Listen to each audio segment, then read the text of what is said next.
My eyes are starting to well up here, and I want to point the direction this way, as you can see that smoke that's gathered and some of the protesters that are dissipating. Take a look at this. A lot of people are realizing that that's exactly what this is tear gas here, as it's being used to get some of those protesters to separate. You're seeing people use milk to try and get some of that tear gas. I can definitely feel it.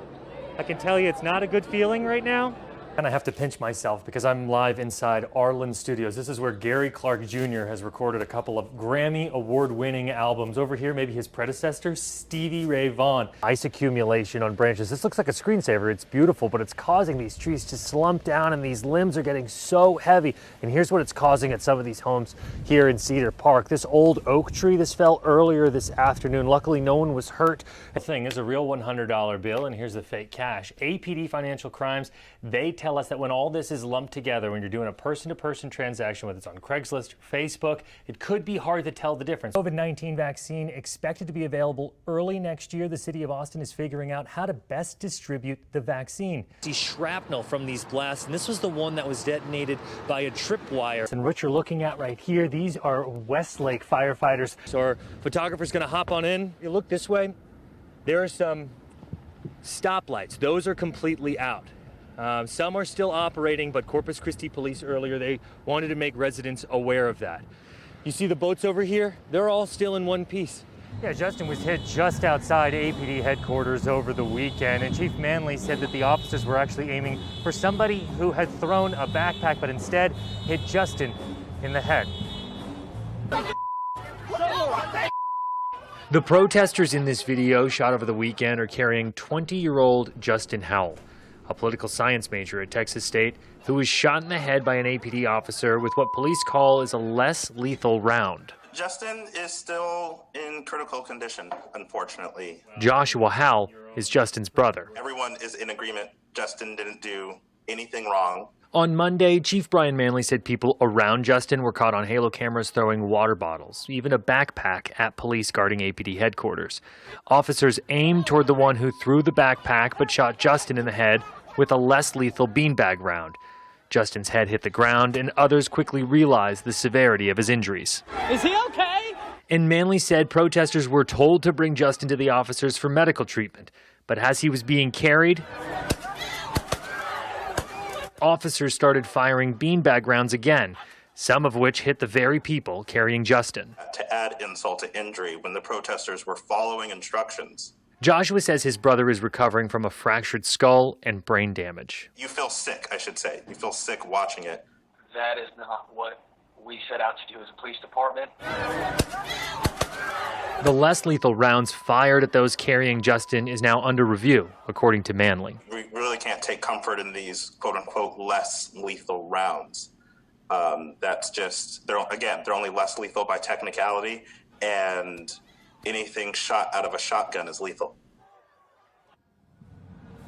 Now, halo cameras will be used to determine which officer fired that less lethal round. This is also going to be investigated like an officer-involved shooting. And Joshua said that he still hasn't been able to talk with his brother since the incident here over the weekend.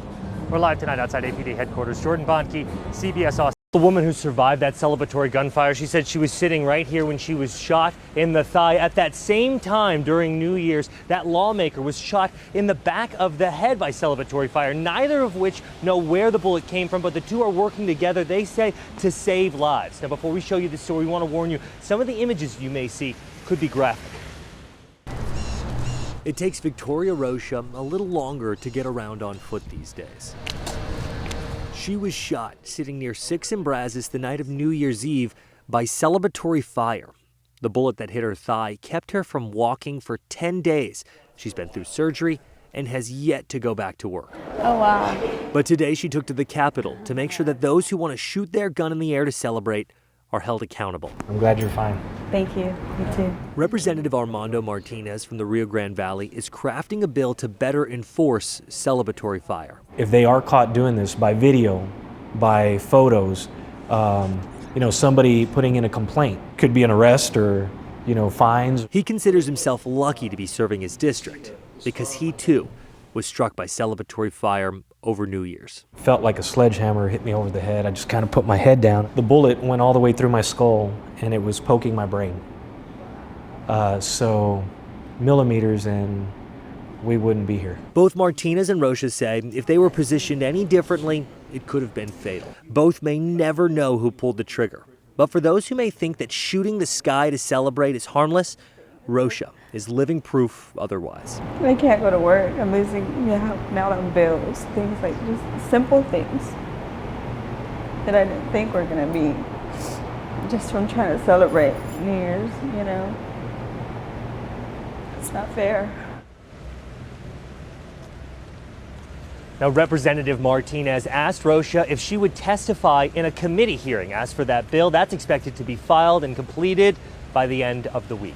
We're live downtown tonight. Jordan Bontke, CBS Austin. Train 4141, like you had just mentioned, left this area. This is about a block away from the George Bush Library about 30 to 45 minutes ago. Some of the folks that were at this intersection started lining up at around 9 o'clock, and there were thousands of them here in College Station. What was a really remarkable sight for a lot of people to see was the missing man formation as part of that flyover that took place about 20 minutes after that train had passed by. Well, we got an opportunity to speak to a former staff member who said that he'll remember George H.W. Bush as a friend first and then as a president.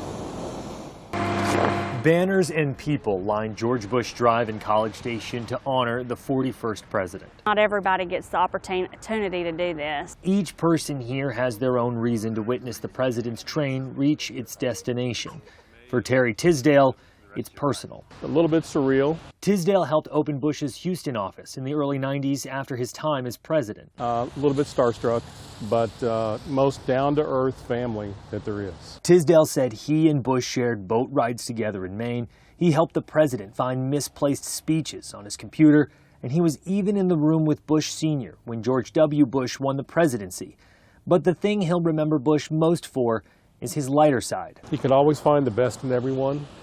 Very approachable man, his deprecating humor, but also the ability to pull a practical joke. Shonda Ward woke up early to stake out a good spot for her family to witness a part of history in person. They'll be able to say, you know, my mom actually took me. I was there when all of that happened. Nearby, Frankie Marrero of Arlington says his late parents helped campaign for George Bush in Puerto Rico and says he'll remember him for two things: respect and honor.